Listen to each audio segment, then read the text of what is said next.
Agents, welcome back to HQ.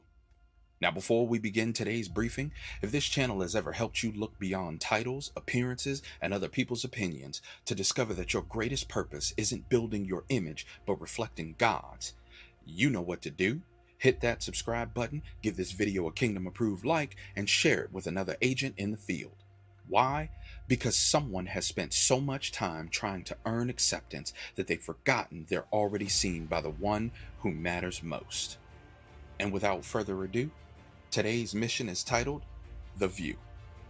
Now, we've all heard the somewhat old saying, there's three sides to a story: yours, mine, and the truth.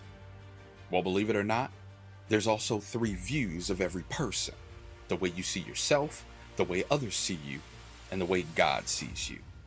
Today's mission is to discover which view should define your identity.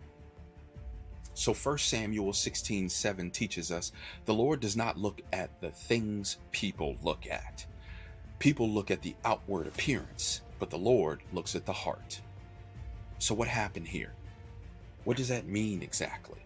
Well, see, God sent the prophet Samuel to anoint Israel's next king. Samuel assumed Jesse's oldest sons would be chosen because they looked strong and impressive. God rejected each one. Finally, David, the youngest son who had been tending sheep, was brought in. God chose David because he saw his heart rather than his appearance. Now, why does this matter? Because people judge by what they can see, but God judges by who we are on the inside. Now, here's the connection. If God defines people by the heart, we should build our identity on his opinion instead of public opinion. Now, titles, accomplishments, popularity, and criticism, they all change, but God's view does not. You know, I once believed certain titles would earn more respect, but eventually I realized no title could ever control another person's opinion. You see, Jesus never chased approval because his purpose was to reveal the Father. And guess what? We're called to do the same. See, people spend their lives managing how they're seen. God spends his time transforming who they are. So the core message here is your identity should be defined by God's view of you, not by your own opinion or the opinions of others. Now, one sentence that I want you to remember, if you don't remember anything else from this message today: when your life stops being about protecting your image, you become free to reflect his.